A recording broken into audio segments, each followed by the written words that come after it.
vamos a considerar el incremento de z como f analizado en el punto x0 más delta más el incremento de x y su 0 más el incremento de y. Ahí vamos a analizar la función menos la función en el punto x0 y 0. El punto P tiene coordenada x0 y 0. Bien, por el teorema de los incrementos finitos,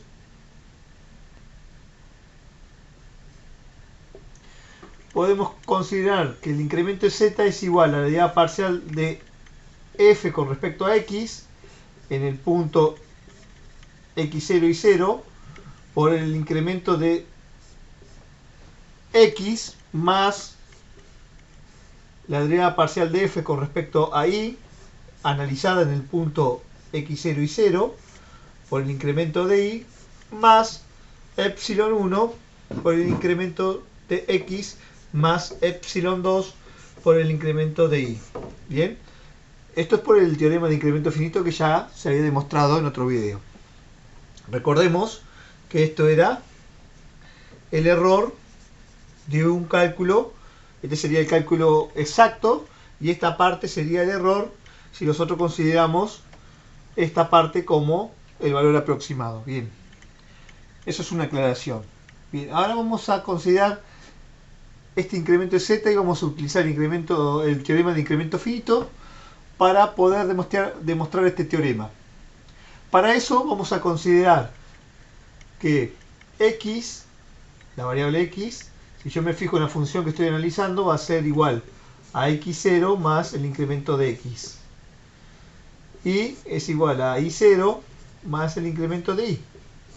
¿Sí? Lo analizo en estos puntos que están acá, en esta parte de la función.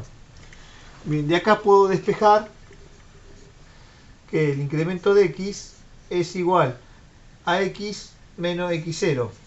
El incremento de y va a ser igual a y menos y0. Si nosotros consideramos esto, también podemos considerar que el incremento de z es igual a la función analizada en el punto xy menos la función analizada en el punto x0 y 0. ¿Sí? Porque estamos considerando las variables x y x0. ¿Sí? Estamos considerando estas variables y por eso podemos sacar esta conclusión. Con este análisis y reemplazándolo en esta ecuación que le vamos a poner 1, ¿sí? Yo voy a reemplazar toda esta igualdad, estas tres igualdades, en la expresión 1. ¿Sí? En lugar de incremento de x, voy a reemplazar x menos x0. En lugar del incremento de y, voy a reemplazar y menos y0. Y en lugar del incremento de z, voy a poner f analizar en el punto xy menos f analizar en el punto x0 y 0. Bien. Borro y reemplazo esas igualdades.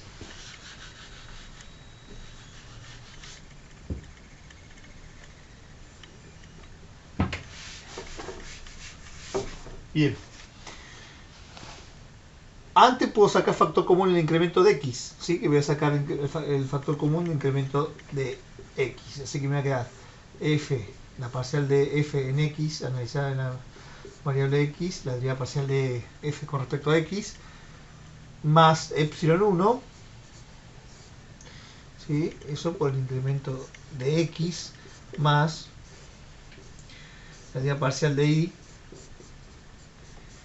en el punto, más epsilon 2 por el incremento de y. ¿Sí? Ahí saqué factor común en los términos del incremento de x y el incremento de y. Bien, ahora sí voy a reemplazar. En lugar del incremento de z voy a poner f analizar en el punto xy menos f analizar en el punto x0 y 0. ¿Sí? Igual.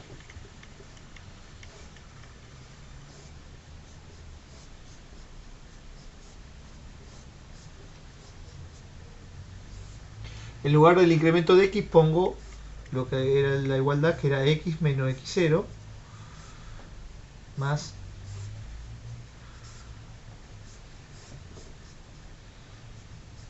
la deriva parcial de I más epsilon 2, y en lugar del incremento de I voy a reemplazarlo por I menos I0, ¿sí? Ahí ya reemplacé todo en la expresión 1 y me queda esta expresión. Esta expresión la vamos a poner con el número 2 para tener un orden, ¿sí? Esta expresión le voy a aplicar en todos los términos para no cambiar la igualdad el límite de xy tendiendo a x0 y 0, ¿sí? Aplico en todos los términos, es decir, en este término de esta igualdad y en todos estos términos de este lado de la igualdad. Así que voy a borrar para poder aplicar límite. Bien. Analizando esta nueva expresión, podemos considerar, vamos a analizar este lado de la igualdad, ¿sí? La función, el límite de la función de f de xy no lo voy a poder saber, así que no lo voy a poder determinar, así que lo voy a dejar tal cual está. El punto de x0 y 0 va a ser igual al límite de la función, ¿sí? Y acá por las propiedades del límite, yo puedo hacer el límite de xy teniendo a x0 y 0 de la función analizada en el punto x0 y 0. Pero esto que está acá es una constante. El límite de una constante es el resultado de la constante. Por lo tanto, esto va a ser igual a la constante f de x0 y 0. Bien. Y de este lado de la igualdad va a ocurrir lo siguiente. Hay dos términos. Tenemos el primer término, que yo voy a reemplazar la variable x0 por la variable x, y me va a quedar x0 menos x0. Esto es 0. Y lo mismo ocurre en este término, donde cuando yo reemplace la y por i0, en este producto, me va a quedar i0 menos i0. Esto es 0. Por lo tanto, estos dos términos van a tender a 0. 0 más 0, 0. Por lo tanto, me queda esta expresión. De esta expresión yo puedo pasar esta constante numérica, que es la función analizada en el punto, x0 y 0, ¿sí? Lo voy a pasar sumando y me va a quedar el límite de xy tendiendo a x0 y 0 de la función xy igual a f de x0 y 0. Y este término que me quedó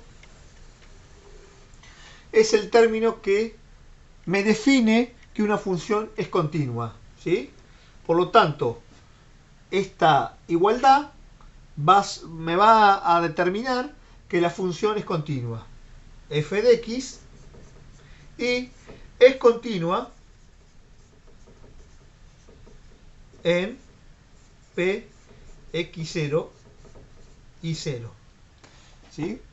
Como repaso, para recordar, para que una función sea continua, por la duda que no lo recuerdan, ¿sí? Acá se demuestra el teorema. Ya con esto ya puedo afirmar que f de xy es continua en el punto x0 y 0. Pero vamos a recordar cuáles son las condiciones de continuidad. Primero, que existe la función en el punto x0 y 0. Tiene que existir. Eso es lo número 1. Número 2. Tiene que existir el límite de x0 de x tendiendo a x0 y 0, que es el punto de análisis de la función, ¿no? Tiene que existir, vamos a ponerle que existe y vale L. Y tercero, que el límite de la función analizada en el punto x0 y 0, que es el punto de análisis, sea igual a la función analizada en el punto x0 y 0. ¿Sí? O sea, L, ¿no? Esto tiene que ser igual a L. Si yo me fijo en la tercera condición, que contempla la 1 y la 2, porque para que exista el tercer paso, tiene que darse las primeras dos condiciones.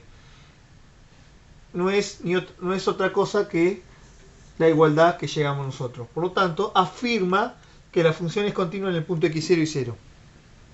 Y ahí se demuestra el teorema.